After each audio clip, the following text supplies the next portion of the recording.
Hello বন্ধুরা, সবাই কেমন আছো? আজকে আমাদের বাড়িতে দুপুরের মেনুতে ছিল চিকেন কষা।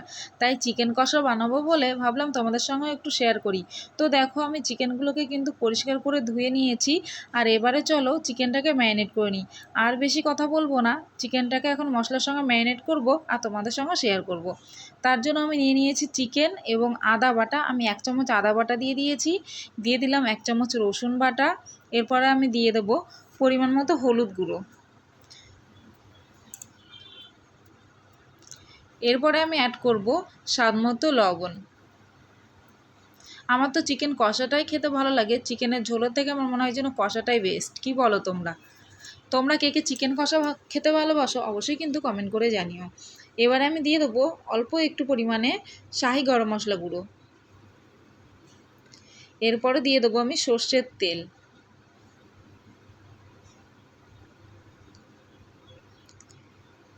তারপরে একটা স্পুনের সাহায্যে আমি এটাকে একটু ম্যারিনেট করে নেব। এখনও কিন্তু আমার মশলা দেওয়া শেষ হয়নি, এখনও কিন্তু আরও মশলা বাকি আছে। চলো এবার সেইগুলোকে আমি অ্যাড করে নিই। দিয়ে দেবো টক দই। টক দইটা আমি একটু বেশি পরিমাণেই দিলাম, আমার একটু টক দইটা ভালো লাগে আর কি, মাংসের সঙ্গে ফ্লেভারটা খুব ভালো আসে, সে কারণে একটু বেশি করে টক দই দিয়ে দিয়েছি। এবার দিয়ে দেবো লঙ্কা বাটা।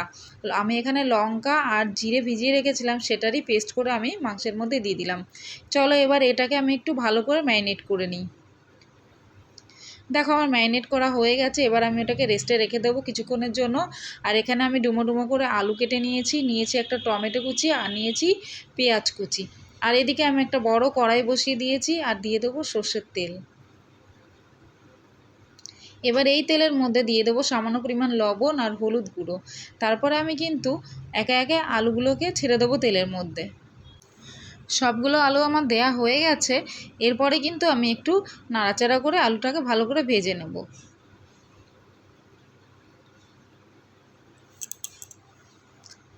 দেখো আলুটা কিন্তু আমার ভাজা হয়ে গেছে। এরপরে আমি ওই তেলের মধ্যে দিয়ে দেবো যে পেঁয়াজগুলো কুচিয়ে রেখেছিলাম, সেই কুচনো পেঁয়াজগুলো।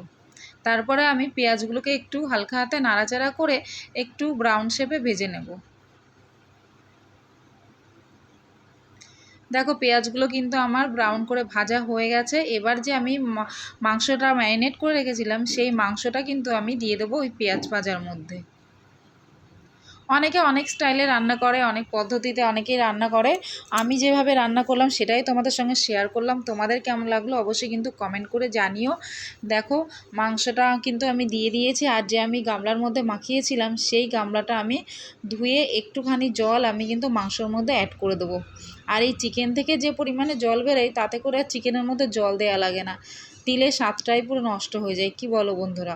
কিন্তু গামলার মধ্যে যে আমি মাখিয়েছিলাম, যে মশলাটা লেগেছিলো, সেটাকেই একটু আমি ধুয়ে ওর মধ্যে আমি জলটা অ্যাড করলাম। এবারে আমি টমেটো কুচিগুলো দিয়ে দিলাম, দিয়ে এবারে আমি একটা থালা দিয়ে ঢেকে দেবো। এবারে এটা রান্না হতে থাকুক। দেখো আমার মাংসটা কিন্তু রান্না করা হয়ে গেছে, আর আমি কিন্তু খুব বেশি পরিমাণে শুকনো লঙ্কা ইউজ করিনি, তার জন্য কিন্তু আমার ঝোলটা খুব বেশি লাল টকটকে হয়নি।